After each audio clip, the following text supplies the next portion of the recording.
E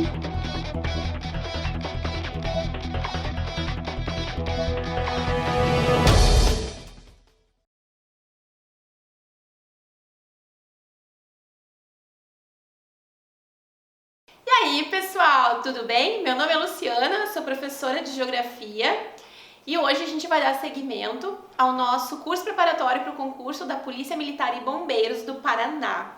A aula de hoje é o tema 1.4 do edital de Geografia. A gente vai falar sobre a diversidade étnica e cultural da população brasileira. Vamos começar? Bom, qual é o perfil étnico da população brasileira, né? Então, nós temos um país com uma diversidade étnica imensa. Nós temos, no primeiro momento, quando os portugueses chegam no Brasil, a gente vai ter uma população de ameríndios. Então, no primeiro momento, a gente tem índios, nós vamos ter portugueses, espanhóis e escravos negros africanos. Mais tarde, a partir aí do século XIX, nós vamos receber mais levas de imigrantes europeus e asiáticos também na região, então, sudeste do Brasil para atender a lavoura cafeeira, ok? Então, a nossa população, ela é completamente miscigenada. Bom, então nós temos uma diversidade étnica, né? A população é composta por 3 grupos étnicos: o indígena, que é o nativo, o branco, que é o colonizador, e posteriormente os imigrantes italianos, alemães. Nós vamos ter asiáticos também com japoneses e o negro, né, que vem aí o escravo africano, ok? Que vem configurar o trabalho escravo no período colonial e imperial do Brasil. Bom, como que fica essa questão da miscigenação do brasileiro, né? Então a gente vai ter a configuração do mulato, que é o resultado da miscigenação entre o branco e o negro. Nós temos a maior parte da população brasileira, né, população negra ou parda, né? A gente vai ter o caboclo ou mameluco, que é o resultado da mistura do branco e do índio. O cafuso, que seria o índio com o negro, né? E, enfim, esses são, né, os resultados de algumas das miscigenações. Então, com o prosseguimento da miscigenação, originam-se os inúmeros tipos que hoje compõem a nossa população. Exemplo, imigrantes europeus ou asiáticos com a população brasileira já miscigenada, como aconteceu aí a partir, né, da segunda metade do século XIX no Brasil. Bom, aqui eu trouxe para vocês essa obra, tá? Ela é de Modesto Brocos, ela é datada de 1895, óleo sobre tela. Ela está localizada no Museu Nacional de Belas Artes, lá no Rio de Janeiro, tá? Vamos observar essa obra, que ela é o retrato da miscigenação, de um processo de embranquecimento da população brasileira, tá? E isso a gente vai falar nas próximas aulas, certo? Quando a gente for falar de questões raciais, de racismo estrutural, de racismo institucional, de mitos de democracia racial, tá? Aulas subsequentes a gente vai ver isso melhor. Mas aqui a gente tem, né, a imagem de uma negra, tá? Provavelmente uma escrava, ex-escrava africana, liberta. Nós temos aqui uma mulata, né, que é a filha desta negra. E a gente vai ter um outro homem branco, ok? Então, esta criança aqui, ela é o resultado, né, dessa miscigenação racial da mulata com o branco. Essa obra ela vai retratar um processo de embranquecimento da população brasileira, tá? Porque, de acordo com a miscigenação racial, negro com branco, mulato, novamente o mulato com o branco seria o resultado, nasceu uma criança branca aqui, ok? Então, isso faz parte, então, e a senhora negra, a avó da, a avó da criança, ela tá dando graças aos céus, né? Porque nasceu uma criança branca, tá? Bom, essa obra de Modesto Brocos, ela foi interpretada por Olavo Bilac. Vamos ver o que ele está falando, né? Então, a cena foi assim definida por Olavo Bilac. Vede a Aurora criança, a Aurora, porque ela é branca, como sorri e fulgura feliz no colo da mulata. A mulata, para ele, é a Aurora do dilúvio, Aurora, filha do dilúvio, né? Então, a Aurora, que é a criança, ela é filha do dilúvio. Dilúvio é a mulata. Neta da noite. Então, a Aurora criança, ela é neta da noite, porque a noite ela representa o escuro, então ela é neta da negra, né? Como Cã, no caso, está redimido, está gorada a praga de Noé, tá? Então, Cã está redimido. Então, o que é essa história, né? O Cã, ele é filho de Noé, né? A igreja utiliza essa história de Noé, que vai rogar uma praga para Cã, né? Para justificar o porquê que os negros são escravizados. Então a gente tem, né, a história de Cã e Noé na Bíblia. O Noé, depois do dilúvio, ele consegue aportar em terra. Então nessa terra ele se estabelece, ele vai ter uma plantação de vinhas. Ele vai até as vinhas, ele está fazendo vinho, ele consome esse vinho, ele fica embriagado e ele desmaia, nu. Nisso, o Cã, ele encontra o pai dormindo, embriagado, nu, chama seus irmãos e mostra para os irmãos as vergonhas do pai. Noé acorda, né? Ele vê o que acontece, ele fica muito bravo com o Cã e fala, em vez de você cobrir as minhas vergonhas e guardar segredo do que está acontecendo, tu chamou os teus irmãos e me expôs. Então Noé roga uma praga para Cã, expulsando Cã dessa terra. E também roga essa praga para os filhos, para os netos e para todos os descendentes de Cã, que eles seriam os servos dos servos.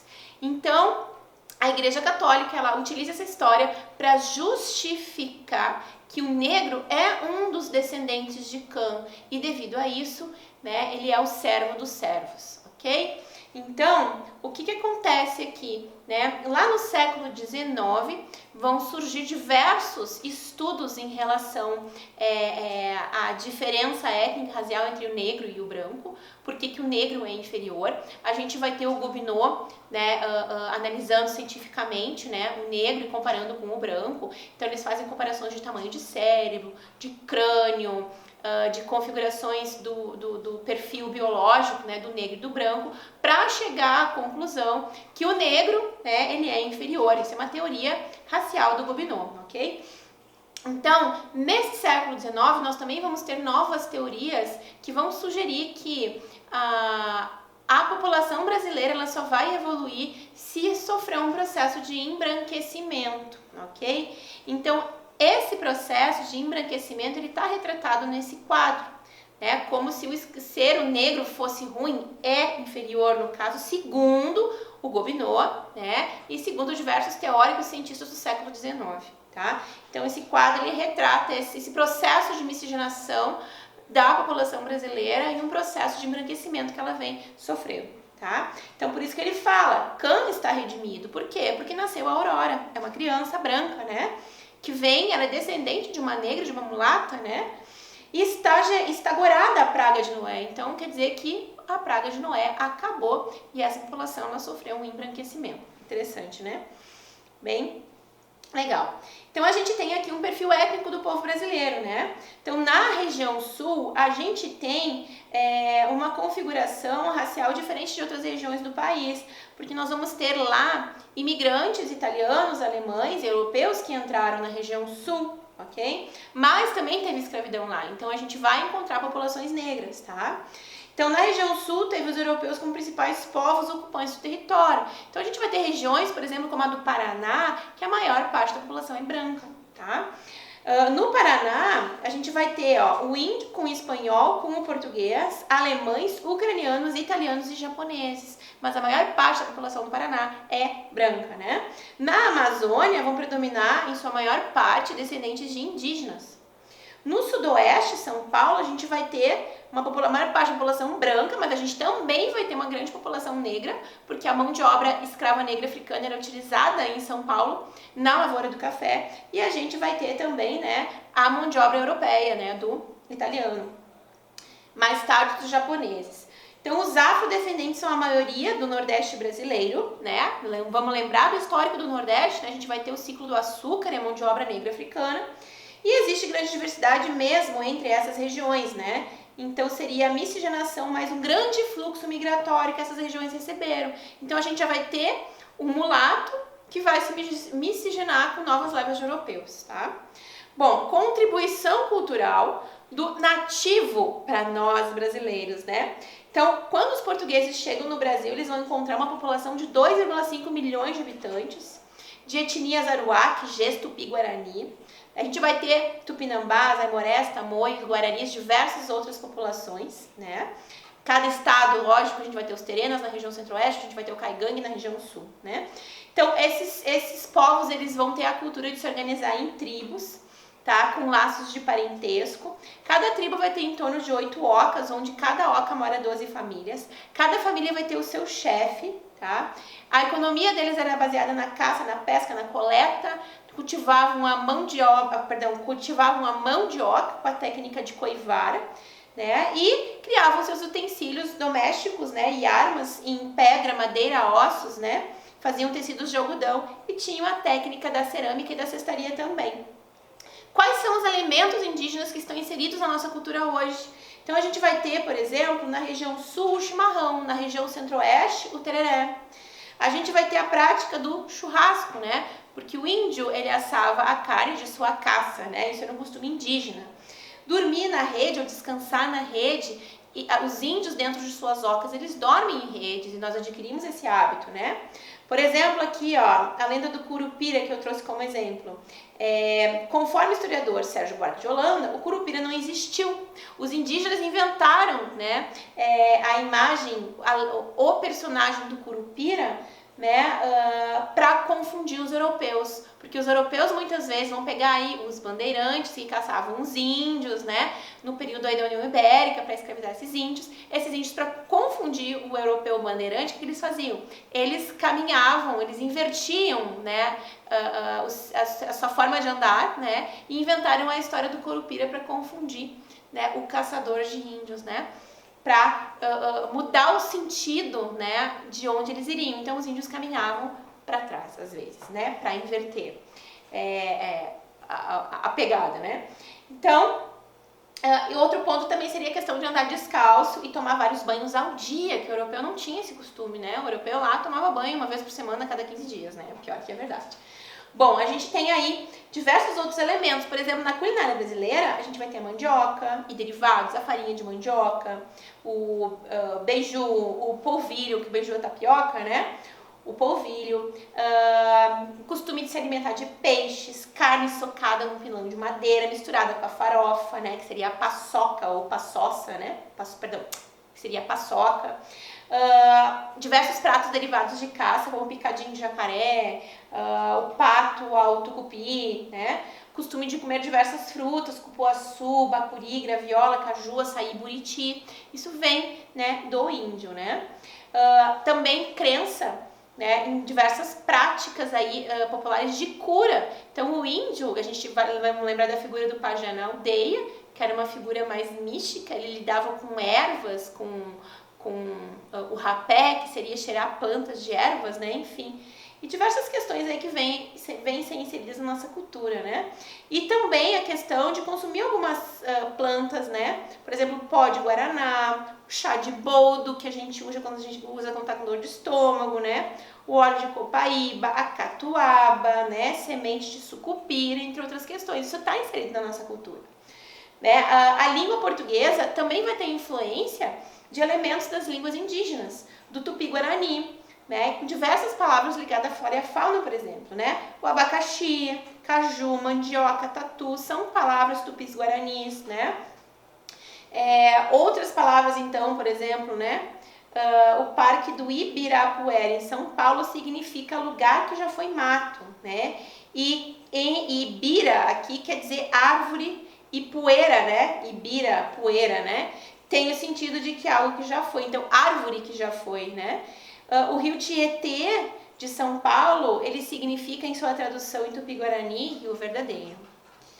Bom, e a contribuição do negro africano, né, para a cultura brasileira? Então a gente vai ter aqui, né, uma enorme diversidade que os povos africanos que vieram aqui para o Brasil trazidos como escravos, uma enorme diversidade de maneira de pensar, fazer, viver da África para cá, tá? Então um exemplo clássico vai ser, né, o sincretismo religioso que ocorre, né, com a religião católica. A gente vai ter a Umbanda, a gente vai ter o Candomblé, nós vamos ter também, né, além da religião, a gente vai ter, por exemplo, a capoeira, né, mas vamos ver isso agora com calma. Então, os escravos que vieram para o Brasil, tá, eles são os Yorubás, Nagô, os Haussás, que são maometanos, Da Nigéria a gente tem os Gegé, da Omei, Fante Achante e da Costa do Ouro. Mais os Bantus, né? Então, a gente tem diversas práticas, a gente vai ter junto com esses escravos vindo, vamos pegar aí a religião, né? A gente vai ter o candomblé, né? O culto aos orixás, nós vamos ter escravos também, que eles eram islamizados, sabiam ler e escrever e vieram aqui para o Brasil, tá? A gente vai ter, por exemplo, dos Bantus, trouxeram diversas técnicas de metalurgia que foram utilizadas aqui no Brasil e que foram esses negros que ensinaram os portugueses com essas técnicas de metalurgia, né? Então, 2/3 da África negra, como Angola e Congo, né, foi de onde vieram a maioria dos escravos, né, que estiveram presentes aqui no Brasil durante o período da escravidão, que foi até 1888. Bom, os bantus, em sua maioria, né, eles vinham aqui da região da Angola e pelo porto de Moçambique, vinham para o Rio de Janeiro, tá? Em sua maioria aí, e Pernambuco. E a gente vai ter os sudaneses, que vinham do porto da Guiné para a região da Bahia, tá? Então, os bantus, eles eram embarcados nos portos de Cabinda, Luanda e Bengala e foram espalhados por todo o Brasil. E em menor número foram trazidos escravos da costa oriental de Madagascar e Moçambique. Bom, a civilização iorubá e suas contribuições, né? Então, os iorubá, ou Yoruba, são um dos maiores grupos étnicos linguísticos da África Ocidental, compostos por em torno de 30 milhões de pessoas em toda a região. Constituem o segundo maior grupo étnico da Nigéria, com aproximadamente 21% da população total. Descendentes desta etnia são encontrados na República de Benin, Togo, Serra Leoa, Brasil e Cuba. Por isso é importante saber dos iorubás aqui, tá? O que a tradição iorubá traz para nós? O que nos conta que é importante aqui para o Brasil, né? Então, foi o último povo africano a chegar em massa no Brasil a partir do final do século XVII e a gente já tem eles aproveitados para mineração, tá? E após 1830, quando a cidade de Oio foi destruída por exércitos muçulmanos e parte deles foram islamizados, né?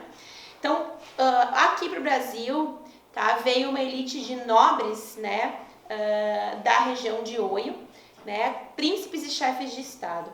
Então, esses iorubás, alguns conseguiram se organizar e escapar em relação à escravidão aqui no Brasil, né, e promoveram uma caça de negros livres aqui no Brasil, porque eles eram a elite, tá?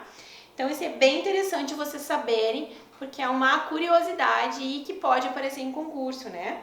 Então, apesar de ignorada pelos livros escolares e anais da história oficial no Brasil, essa classe média de negros e mestiços foi muito atuante aqui no Brasil. Eles eram livres por serem a elite, então, lá na cidade-estado de Oio, né? Desenvolver sobretudo aonde? Em Salvador, por ocasião dos fluxos migratórios, em direção ao sudeste do país, principalmente após a abolição, né? E veio exercer uma poderosa influência, né, nas populações afro-brasileiras, ok? Então, era uma elite que veio para cá. A gente vai ter também os mandingos, que é bem interessante a gente saber deles. Eles vieram da África Ocidental, lá no século...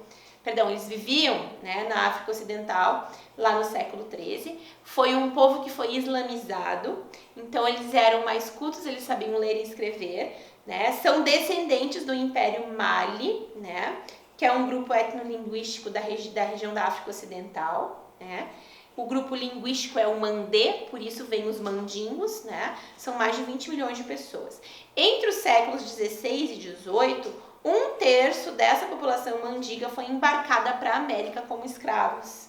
Hoje os mandingos, eles vivem na África Ocidental, na Gâmbia, Guiné, Mali, Serra Leoa, Costa do Marfim, Senegal, Burkina Faso, Libéria, Guiné-Bissau, Níger, Mauritânia, Chad e África Central. Então, os mandingos, eles carregavam em seus pescoços, né, assim pendurados, ou junto de si patuás, né, com inscrições do Alcorão. E daí que vem o termo na nossa cultura de, vamos fazer uma mandinga aí para a gente conseguir boa sorte ou para afastar o mal olhado, né? E aí a gente tem aquele sincretismo de se fazer um patuá com alguma coisa escrita dentro dele para proteção e também com algum tipo de erva, isso já é um sincretismo, né? Então a utilização de patuás vem desde o período colonial aqui no Brasil, né? Então isso seria uma forma de fazer uma mandinga, né? Para alguma coisa dar certo, né? Então vem desses dessa etnia aqui de escravos, né, que vieram para o Brasil e que tinham esse costume de fazer o patuá, né? Inclusive faziam patuás, né, para os seus senhores, ensinavam isso para os seus senhores, né, e as pessoas faziam. Bom, qual a herança cultural do negro africano, né, para nós aqui? Então a gente vai ter a influência religiosa, né? Nessa questão, num primeiro momento, as autoridades coloniais não deixavam os negros cultuarem, né, a sua religião, mas mesmo assim eles faziam o batuque dentro das senzalas, né, praticavam os seus cultos. Por exemplo, os senhores acabavam fechando os olhos para essas práticas para evitar algum tipo de rebelião, né? Uma das coisas que a população brasileira tinha muito medo, os europeus, os portugueses, né, durante o período colonial, era que os negros eles se juntassem, se revoltassem contra o sistema colonial, como aconteceu aí com a independência do Haiti, ok? Então, havia uma tolerância com batuques religiosos, né?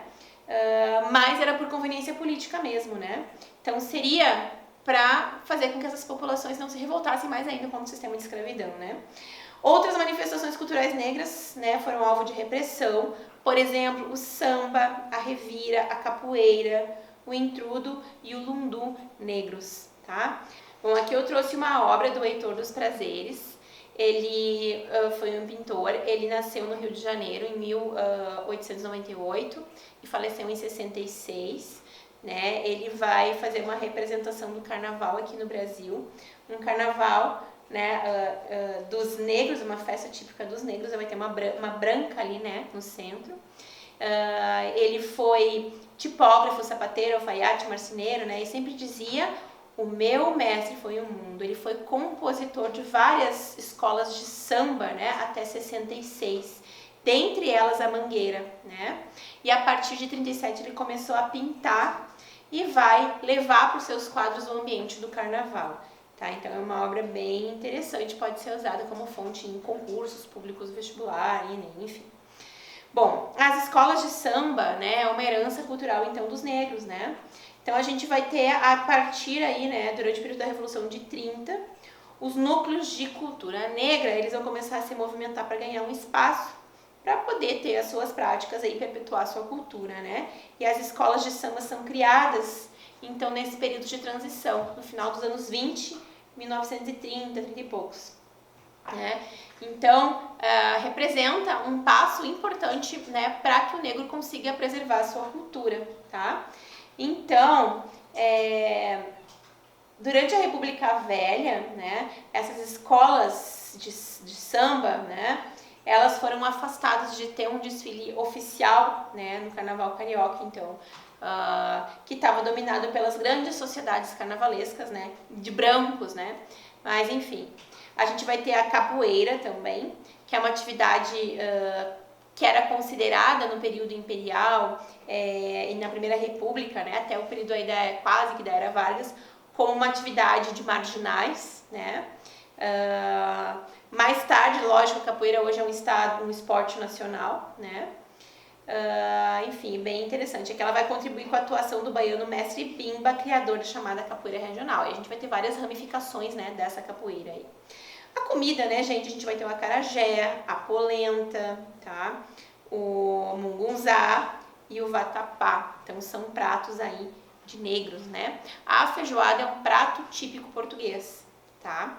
E não só dos negros, tá? Então, a feijoada, ela vem do português e os negros vão incrementar essa feijoada com os restos do porco, né? Que seria a orelha, a pata do porco, enfim, né? Que seria a carne que a escravaria se alimentava, as piores partes do porco, né? Então a feijoada, ela foi um sincretismo cultural entre a cultura do português e a cultura do negro, tá? Questão de identidade, gente.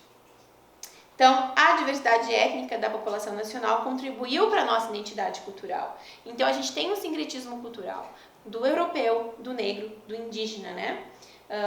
Enfim, e desses imigrantes que vieram para cá também, né, dos europeus e também imigrantes árabes e asiáticos, lembrando, né? Então, nós temos libaneses, nós temos japoneses aqui, chineses também, tá?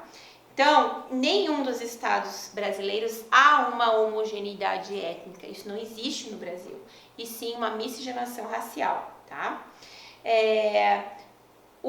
A distribuição dos grupos étnicos pelo Brasil, como eu falei nos slides anteriores, né, é uma consequência do processo de ocupação do território brasileiro. Então isso é histórico, né?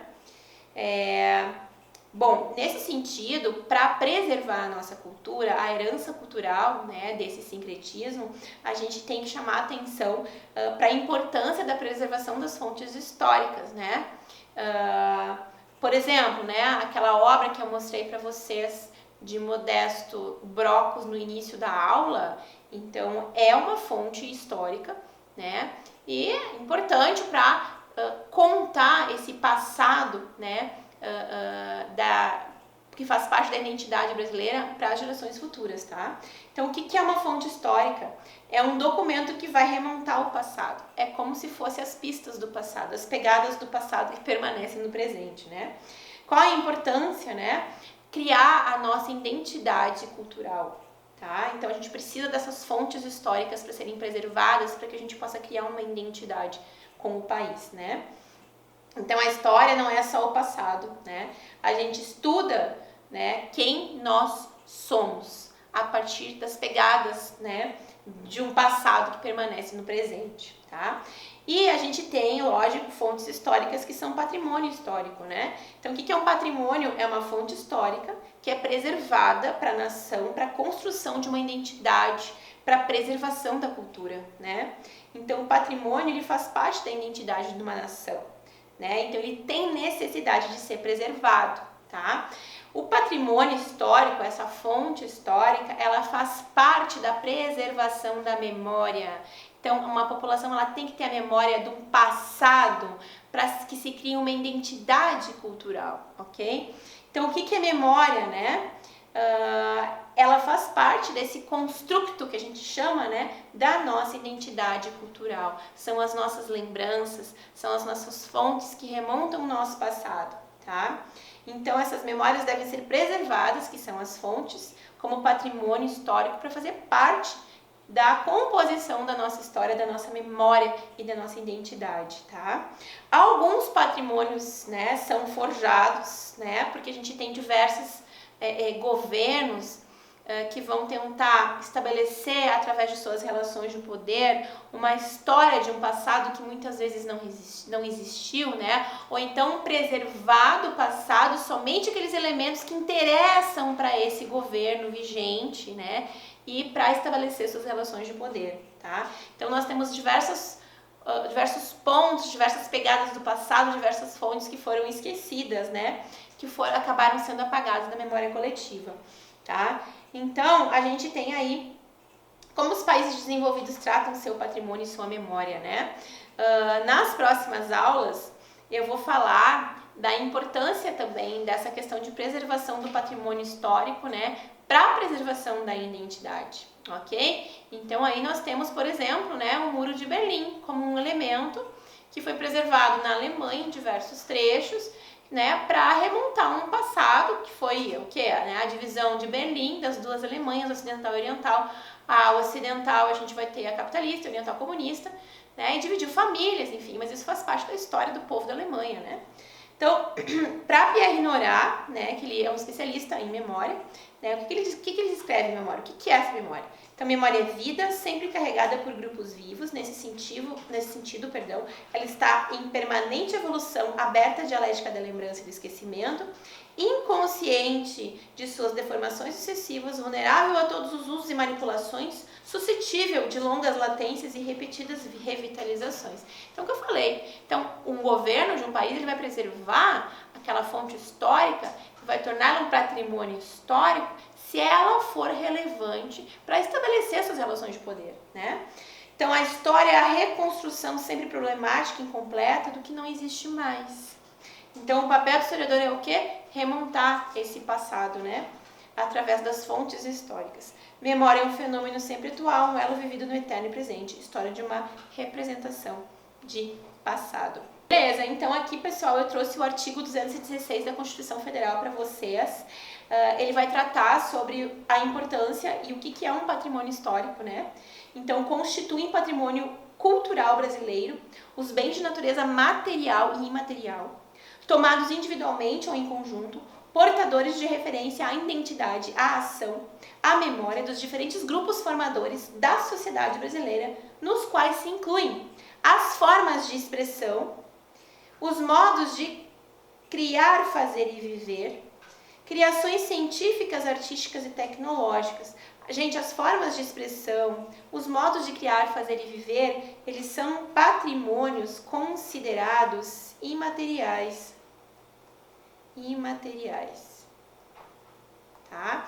Então, o material a gente não pode pegar, mas é uma forma de expressão, uma música, uma festividade, por exemplo, o modo como é feito o queijo de Minas é patrimônio histórico, o modo como é feito um instrumento como a viola de coxo na região central do Brasil, a maneira de fazer, de viver, é um patrimônio imaterial, tá? Não pode pegar, mas faz parte da nossa cultura, da nossa identidade, tá? Criações científicas, artísticas e tecnológicas, as obras, objetos, documentos, edificações e demais espaços destinados a manifestações artísticos culturais. Então aqui a gente tem, né, patrimônio material, tá? Enfim, né?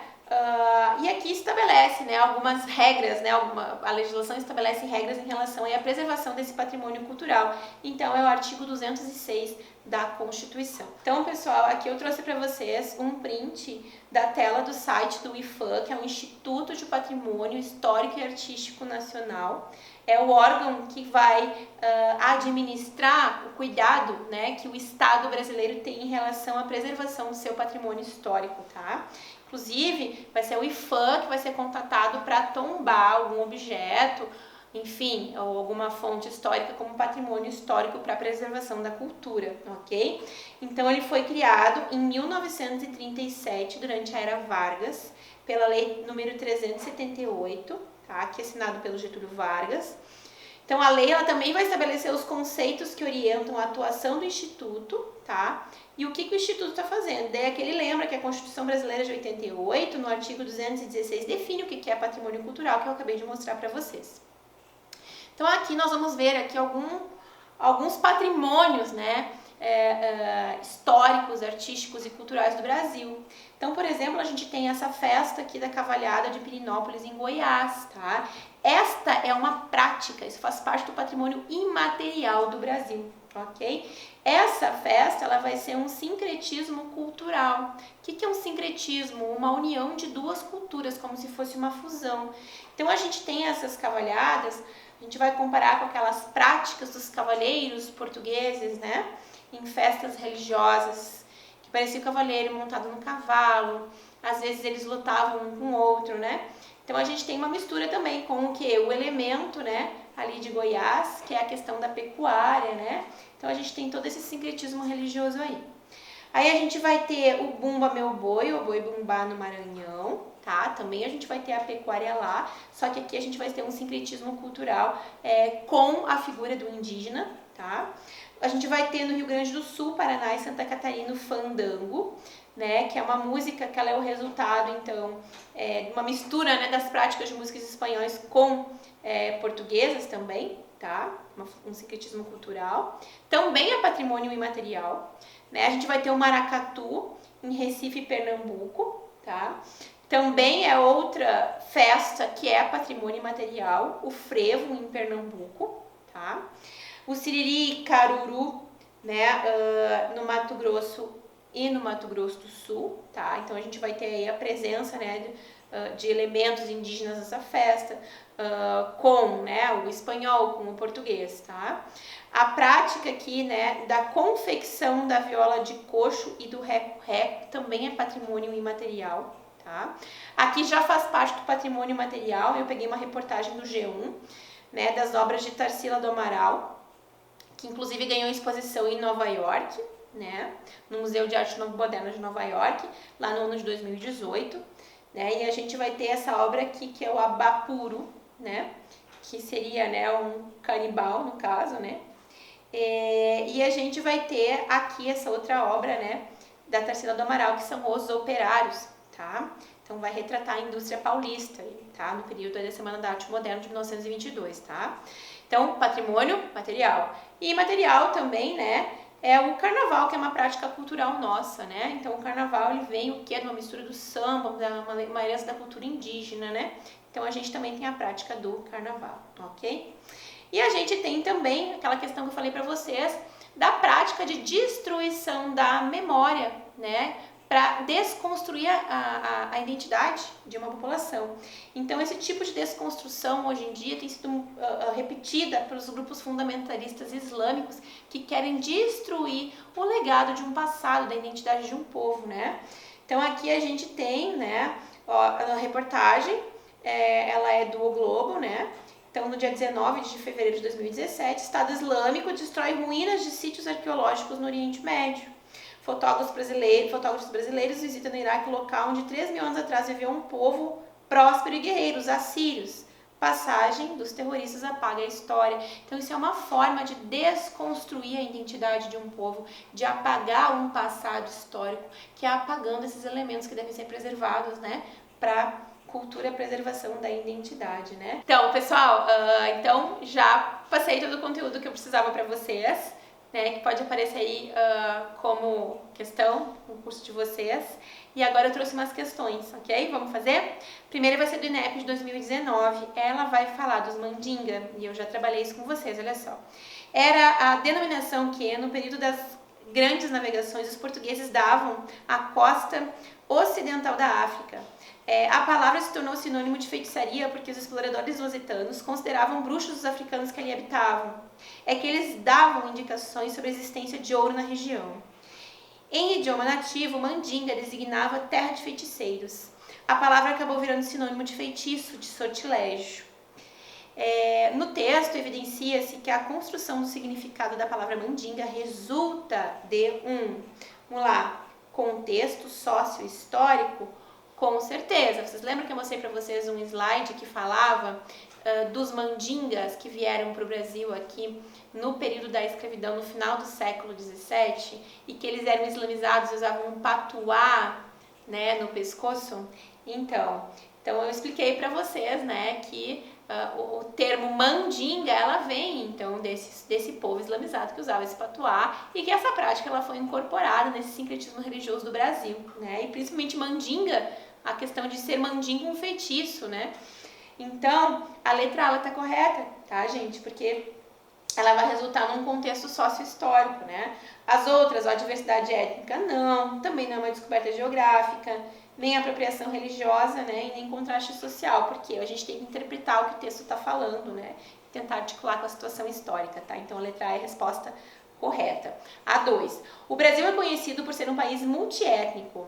São colocados como os principais elementos formadores da nação brasileira. Quais são esses principais elementos formadores?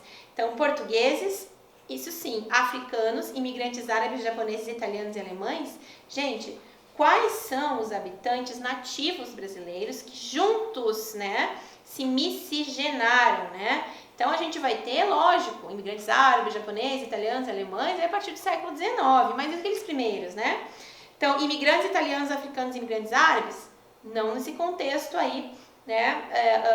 Como os principais elementos, né? Quem são os principais elementos? Um índio, um negro e o europeu branco. Português e espanhol, né? Então, vamos lá. Indígenas, imigrantes árabes e imigrantes japoneses e italianos? Não. Os nativos brasileiros são indígenas, europeus brancos e os africanos, o povo que aqui foi escravizado. Perfeito, resposta correta, letra D. Próxima questão. A manutenção da identidade de um grupo está relacionada com o cultivo de aspectos culturais. Algumas das formas de manutenção do construto, né, o construto de uma etnia são. Então, quais são as formas de manutenção da construção de uma etnia, né? A gravação digital de costumes para que possam ser preservados para a posteridade? Não, né, gente? Como a gente faz essa manutenção, né? A gente preserva, sim, os costumes e tradições, a gente pode tombar esses costumes e tradições como patrimônio material, né?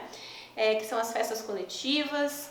Enfim, a gente tem que salvar, né, esses elementos culturais, transformar eles em patrimônio para preservar para gerações futuras, para continuar preservando essa identidade. Então, olha a letra B. Os costumes e as tradições como comemoração que evocam memórias coletivas ou reforçam mitos que constituem o arcabouço interpretativo do grupo. Perfeita, essa resposta está correta. Tombamento do local de origem de uma etnia? Não necessariamente, porque a gente precisa saber das práticas dessas etnias, né? A popularização e comercialização de características culturais dos símbolos de uma etnia? Comercialização não, a gente tem que preservar, né? Transformar, tombar como patrimônio histórico. Essa é a aula de hoje, agradeço a todos, grande beijo, tchau!